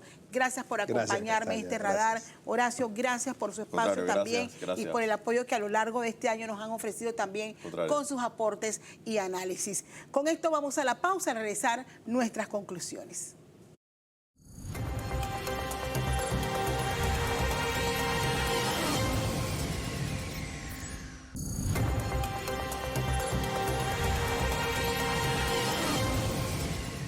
Estamos de regreso, gracias por seguir con nosotros. Estamos ya en el último bloque para compartir nuestras conclusiones. Culminamos este año 2025 con múltiples tareas pendientes. La reactivación económica, con la puesta en marcha de obras que buscan generar empleo. Esto sigue siendo una prioridad para el gobierno. Mantener el grado de inversión y reducir el gasto público en medio de presiones políticas y sociales continuará siendo un desafío complejo. La Asamblea Nacional, los mensajes sobre el manejo de los recursos y las planillas están lejos de los cambios que muchos panameños esperaban del gobierno central y avanzar con mayor decisión hacia reformas que garanticen transparencia y rendición de cuentas. El 2026 llega cargado de grandes desafíos. Los intentos por reformar las leyes de contrataciones públicas, definir el futuro de la mina de Donoso y explorar posibles reformas fiscales son solo algunos de los temas que el país deberá enfrentar. A esto se suma la necesidad urgente de transformar un sistema de justicia golpeado por los vacíos que han impedido sancionar la corrupción y combatirla con firmeza al crimen organizado. La fiscalización ciudadana es vital para lograr los balances que requerimos y hacer de este país menos desigual. En este último programa de Radar de este año agradecemos a los funcionarios, a los ciudadanos, a nuestra audiencia por sumarse al debate y a los análisis. Reiteramos nuestro compromiso con un periodismo serio y responsable y desde TVN Noticias seguimos acompañándolos en este y nuevos proyectos en el 2026. A todos muchísimas gracias por acompañarnos. Que tengan una feliz Navidad y un próspero año 2026.